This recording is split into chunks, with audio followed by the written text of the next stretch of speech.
ಹಾಲು ಒಕ್ಕೂಟ ಯಾವ ರೀತಿ ಹಾಲು ಉತ್ಪಾದನೆಯಲ್ಲಿ ಬರುವಂತ ಒಂದು ವರ್ಷದಲ್ಲಿ ಅಧಿಕ ಲಾಭ ಗಳಿಸಿ ಇವತ್ತು 280 ಜನರ ಪ್ರತಿಭಾ ಪುರಸ್ಕಾರ ಮತ್ತೆ ಅದರಲ್ಲಿ ಬರುವಂತ ನಿರ್ದೇಶಕರು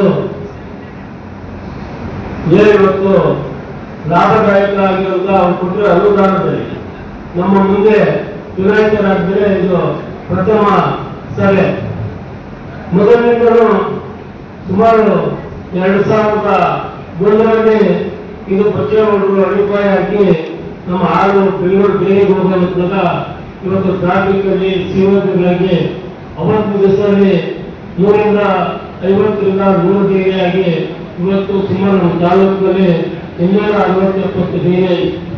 ಇವತ್ತು 22 ಎಕರೆ ಈ ಜಮೀನನ್ನು ಅವರ ಶಾಸಕರು ಮತ್ತು ಮಂತ್ರಿ ಸ್ಥಾನದಲ್ಲಿ ಕೊಟ್ಟಾಗ ಇವತ್ತು ಅಚ್ಚುಕಟ್ಟಾಗಿ ಶ್ರೀರಾಮಣ್ಣ ಅದನ್ನೇ ಹೇಳ್ತಾ ಇದ್ರು.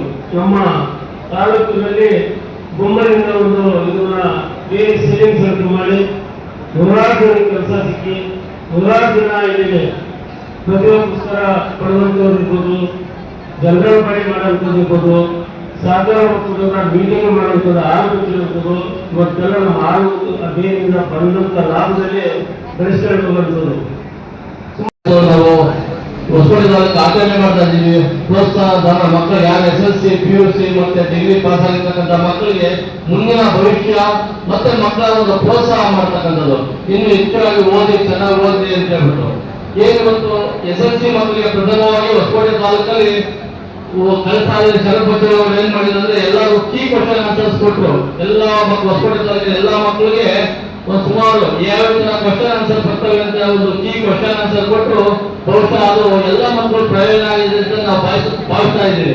ಯಾಕಂದ್ರೆ ಆ ತರ ಒಂದು ಕ್ವಶನ್ ಪೇಪರ್ ರೆಡಿ ಮಾಡ್ಬೇಕಾದ್ರೆ ಆ ಒಂದು ಮಾಡ್ಬೇಕಂದ್ರೆ ಒಬ್ಬ ಮಕ್ಕಳಿಗೆ ಏನಿಲ್ಲ ಅಂದ್ರೂ ಒಂದು 500 ರೂಪಾಯಿನ ಖರ್ಚು ಪಡ್ತಕ್ಕಂಥದ್ದು.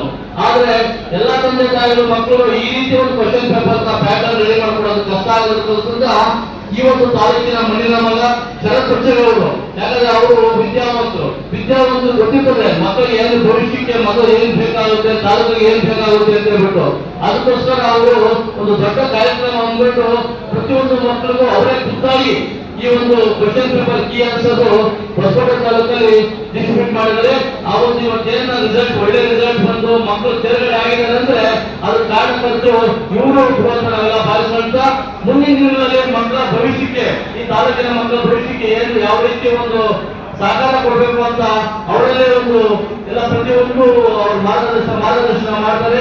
ಮತ್ತೆ ಸರ್ಕಾರಿ ಶಾಲೆಗಳು ಕೂಡ ಅವರು ಉನ್ನತೀಕರಿಸ್ತಾ ಇದ್ದಾರೆ. ಪಂಚಾಯತಿ ಮಟ್ಟದಲ್ಲಿ 28 ಶಾಲೆಗಳನ್ನ ಉನ್ನತೀಕರಿಸಿ ಒಂದು ಸರ್ಕಾರಿ ಶಾಲೆಯನ್ನು ಒಂದು ಪ್ರೈವೇಟ್ ಶಾಲೆ ತರ ಅವರು ಮಾಡಬೇಕನ್ನೋ ಉದ್ದೇಶದಿಂದ ಮಾಡ್ತಾ ಇದ್ದಾರೆ. ಮಾನ್ಯ ಶ್ರೀರಾಮ್ ಅವರು ಸವಿಸ್ತರವಾಗಿ ಹಾಲು ಉತ್ಪಾದನೆ ಬಗ್ಗೆ ಮಾತನಾಡವೆ. 1985ರಲ್ಲಿ ನಾನು ಕಲ್ಲಳ್ಳಿ ಹಾಲು ಉತ್ಪಾದನಾ ಸಹಕಾರ ಸಂಘದ ನಿರ್ದೇಶಕರಾಗಿ 5 ವರ್ಷ ಇದ್ದೆ. ಅವತ್ತಿನ ಹಾಲು ಉತ್ಪಾದನಾ ಸಹಕಾರ ಸಂಘಗಳು ಕೇವಲ 63 ಇದ್ದು, ಇವತ್ತು 190 200 ಆಗಿದೆ. 200 ಆಗಿದೆ. ಇದಕ್ಕೆಲ್ಲ ಕಾರಣಕರ್ತರು ನಮ್ಮ ರಾಜಕೀಯ ಗುರುಗಳು, ಮಾಜಿ ಸಚಿವರು PN ಬಚ್ಚೇಗೌಡರು. ಯಾಕೆ ಹೇಳ್ತೀನಂದ್ರೆ ಎಲ್ಲಾ ಗ್ರಾಮಗಳಲ್ಲಿ ಇವತ್ತು ಹಾಲು ಉತ್ಪಾದನಾ ಸಹಕಾರ ಕಟ್ಟಡಗಳು ಎಲ್ಲ ತಾಲೂಕಿನಲ್ಲಿ ಸುಮಾರು ಎಲ್ಲ ಹೋಬಳಿಯಲ್ಲಿ ಪಶು ಆಸ್ಪತ್ರೆಗಳು, ವಿದೇಶದಿಂದ ತಂದಂತಹ ತಳಿಗಳು ಇವತ್ತು ಈ ಹಾಲು ಉತ್ಪಾದನೆ ನಾಟಿ ಹಸುವನ್ನು ಕಟ್ಟಿದ್ರೆ ಕೇವಲ 1 ಲೀಟರ್, ಅರ್ಧ ಲೀಟರ್, 1.5 ಲೀಟರ್ ಆಗ್ತಾ ಇದೆ.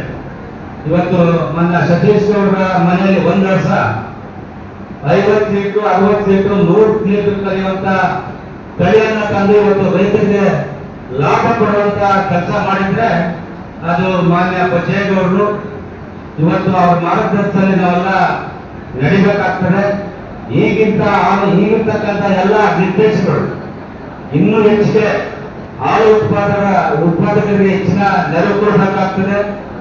ಈ ತಾಲೂಕಿನಲ್ಲಿ ರೇಷ್ಮೆ ಮತ್ತು ಹಾಲಿಗೆ ಇತ್ತೀಚೆಗೆ ಕಡಿಮೆ ಆಗುವ ಒಂದು ಬೆಳೆ ಕಡಿಮೆ. ಇದಕ್ಕೆ ಏನಾದರೂ ಒಂದು ಕೆರೆಗಳನ್ನು ನೋಡು ತುಂಬಿಸುವಂತ ಕಾರ್ಯ ಮಾನ್ಯ ಶರತ್ ಬಚ್ಚೇಗೌಡರು ಮಾಡಿರೋದ್ರಿಂದ ಮುಂದೆ ಹಾಲು ಉತ್ಪಾದನೆ ಮತ್ತು ರೇಷ್ಮೆ ಎರಡನ್ನ ಬೆಳೆದು ನಾವು ನಾವು ರೈತರಿಗೆ ನೆರವಾಗಬೇಕು ಅಂತ